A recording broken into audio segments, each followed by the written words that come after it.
Typhoon signal number 8 will be up 20 minutes after midnight. Typhoon Wipha forces a halt of outbound passenger flights before noon tomorrow. And Health Chief Lo Chung-Mau says the goal of the chronic disease co-care pilot scheme is to adopt a family doctor for all model.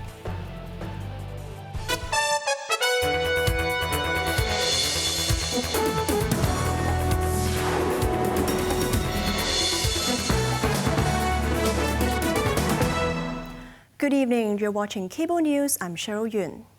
Hong Kong is on high alert as Wipha threatens to unleash torrential rain and powerful winds on the city tonight and tomorrow, as the observatory has given a heads up to issue a higher gale or storm signal number 8, 20 minutes after midnight, with an even stronger warning possibly looming. Wipha will continue to intensify, move across the northeastern part of the South China Sea and edge closer to the coast of Guangdong tonight and overnight. The observatory braced Hong Kongers for frequent heavy squally showers and thunderstorms. Adverse weather will persist during the day tomorrow. Depending on the distance between Wipha and Hong Kong, weather Wipha will further intensify into a typhoon and a change in local wind condition. The observatory will assess the need of issuing higher tropical cyclone warning signals tomorrow morning. Seas will be high with swells. You are advised to stay away from the shoreline and not to engage in water sports. Under the influence of storm surge, flooding may occur in low-lying coastal areas tomorrow morning. Amid high alerts, Hong Kong International Airport warned Sunday will see no outbound passenger flights before noon as Wipha approaches, alerting that travelers could be stranded at the airport due to suspended transport links. Quinton Yang has more details. The airport authority stated that, under preliminary assessment, basically no passenger flights will depart before noon on Sunday. While some inbound long-haul flights already en route may land if conditions permit, the vast majority of the airport's roughly 900 scheduled Sunday flights are expected to be cancelled or significantly delayed. Recovery to normal operations could take 1 to 2 days. Major airlines have enacted widespread cancellations. Cathay Pacific has cancelled or delayed all flights departing or arriving between 5 a.m. and 6 p.m. on Sunday. Hong Kong Airlines cancelled 19 flights, while Hong Kong Express cancelled 41. Greater Bay Airlines will cancel at least one flight and delay others. Meanwhile, Taiwan-based EVA Air cancelled all 18 scheduled flights to and from Hong Kong tomorrow. The authority explicitly warned that land transport, including taxis and the airport express train, will halt once the storm intensifies, likely stranding arriving passengers. Additionally, the Hong Kong-Zhuhai-Macau Bridge will be shut from 11 p.m. tonight to 8 a.m. tomorrow.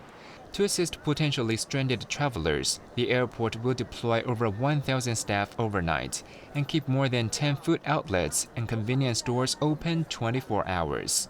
Free Wi-Fi, charging stations, temporary restaurants, and distributions of water and dry food will also be available. Additionally, the airport authority strongly advises all passengers to check their flight status directly with their airlines before heading to the airport. Quinton Yang, Cable News. With Wipha approaching, emergency measures have been activated in high-risk areas across the city. Jeremy Zhu tells us more. The fishing village of Lei Yun Mun, particularly the Sam Ka Chun Pier area, is among the most vulnerable locations. Ferry services to and from Lo Chung-Mau saw their final departure brought forward. The last boat, originally scheduled for around 5 p.m., returned to port shortly after 2 p.m. as a precaution. Despite the approaching storm, seafood restaurants in Sam Ka Chun remained open during daytime. Shop owners said they have implemented standard typhoon precautions, but didn't anticipate serious flooding. This owner said he did not expect high tides because the government has not issued any storm surge warnings. His main concern was the potential wind strength. Authorities have taken proactive measures, installing water pumps at village entrances, while workers steadily deliver sandbags to strategic locations. Meanwhile, the seaside estate of Hingfa Chun has implemented advanced deployment of defenses. Workers installed flood barriers and removed unsecured benches along the promenade before winds intensify. This resident appeared unconcerned, saying her flat faces the inner streets, not the sea. "We've weathered so many typhoons here without problems," she said confidently. This resident echoed the sentiment. "Typhoons are not big deal. After so many typhoons, you get used to them. I haven't made any special preparations," he said. Separately, at Wantaisim Plaza and its adjacent MTR station, sites of severe flooding during previous storms, substantial stockpiles of flood prevention materials are already in place. Jeremy Zhu, Cable News. Meanwhile, Wipha is expected to fall on areas from Shenzhen and Guangdong and Wencheng in Hainan during tomorrow afternoon or evening, prompting local authorities to scramble with preemptive measures. Quinton Yang reports. The National Observatory issued a yellow alert for Typhoon Wipha this morning, as the sixth typhoon and potentially the strongest storm of the year is expected to bring strong winds and heavy rain to the southern coastal regions. Guangdong Province has activated a Level 2 emergency response. This includes deploying rescue personnel on standby, while maritime agencies have positioned rescue ships, helicopters, and hundreds of tugboats along the coast. Transport networks are proactively shutting down. 24 shipping routes are suspended, and critical rail lines, including the Guangzhou-Zhuhai and Jiangmen-Zhanjiang high-speed routes, face speed restrictions or cancellations due to flood and typhoon risks. Furthermore, fishing fleets have returned to port, and maritime patrols are warning vessels of monstrous waves.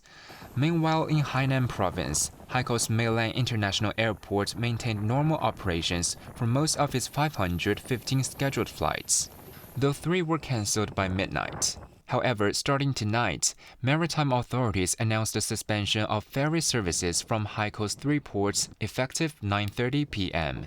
Adding to disruptions, some cross-strait trains were cancelled for Sunday and Tuesday, with all services halted on Monday. Quinton Yang, Cable News. In other news, Health Secretary Lo Chung-Mau said the government is exploring ways to extend night outpatient service hours at public clinics and expand the chronic disease co-care pilot scheme to optimize public health care resources. Jeremy Zhu reports. Taking to the airwaves, Lo said some public clinics have already extended hours until 10 p.m., yet some residents still misuse emergency rooms for minor issues. Authorities are reviewing whether general outpatient consultation hours can be further extended. However, Lo stressed the need for balance when considering overnight staffing at clinics for minor illnesses, ensuring efficient use of medical resources.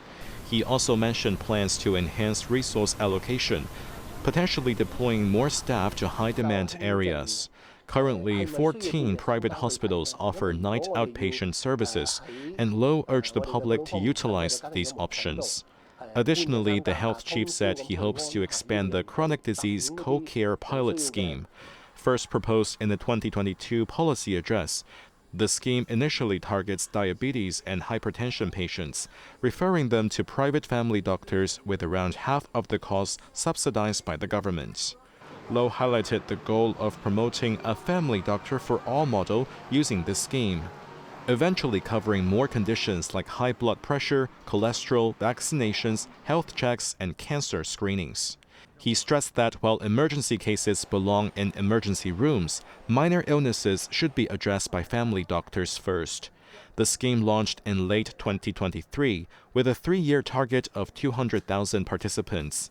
So far, 140,000 residents have enrolled, 80,000 have completed screenings, and 32,000 were found to have hypertension or high blood sugar.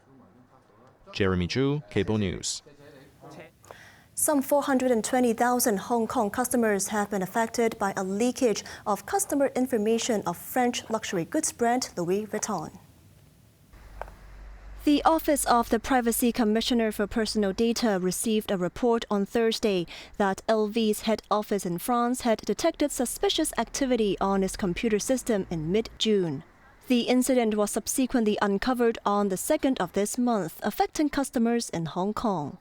Preliminary information indicated that the personal data of some 420,000 Hong Kong customers were involved, including their names, passport numbers, addresses, telephone numbers, and shopping records.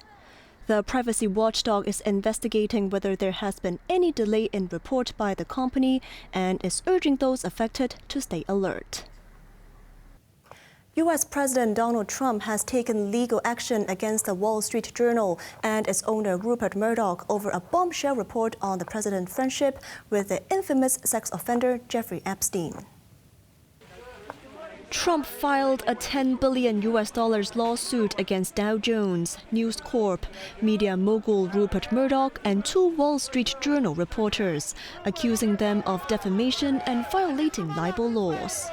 The Journal's article detailed a bawdy birthday greeting bearing Trump's name alongside other high-profile figures allegedly sent to Epstein in 2003 for his 50th birthday. The report claimed the message included sexually suggestive drawings, references to shared secrets, and Trump's signature. Trump denied authoring the letter, calling the report fake news. But the Journal's parent company said it stands by its reporting, claiming full confidence in the rigor and accuracy. The lawsuit escalates scrutiny of Trump's ties to Epstein, who died by suicide in 2019 while awaiting trial on federal sex trafficking charges. 3 police officers have been killed in an explosion at a police training facility in Los Angeles in the United States. Authorities described the incident as the deadliest in the department's 160-year history. Jeremy Zhu has the story. Police cars and fire engines rushed to the scene as officers secured the area for investigation. The explosion occurred at approximately 7:30 a.m. local time on Friday at the headquarters of the LA County Sheriff's Department Bomb Squad, located about 9 kilometers east of downtown. The department confirmed the 3 fallen officers had served between 19 and 33 years but did not disclose their identities or the specific operation they were conducting at the time. Authorities emphasized that the officers were highly experienced, handling an average of over 1,100 cases annually, including extremely hazardous materials and situations. Whoever needs Spanish, let's go off right here. But if you're familiar with our Special Enforcement Bureau, they're the best of the best. And the individuals who work our arson explosives detail, they have years of training. So these aren't people who don't do this very often. They are fantastic experts. And unfortunately, I lost 3 of them today. According to local media, the officers were transporting an unexploded explosive device back to the training facility when the accidental detonation occurred. The explosion is under investigation with the assistance of the Federal Bureau of Investigation. Jeremy Zhu, Cable News. On to the weather now. Strong north to northeasterly winds. Winds will strengthen significantly to gale force tomorrow. Storm force offshore and on high ground. Cloudy to overcast, becoming frequent heavy squally showers and thunderstorms. Temperatures will range between 26 to 29 degrees. Now let's take a look at the weather around the world.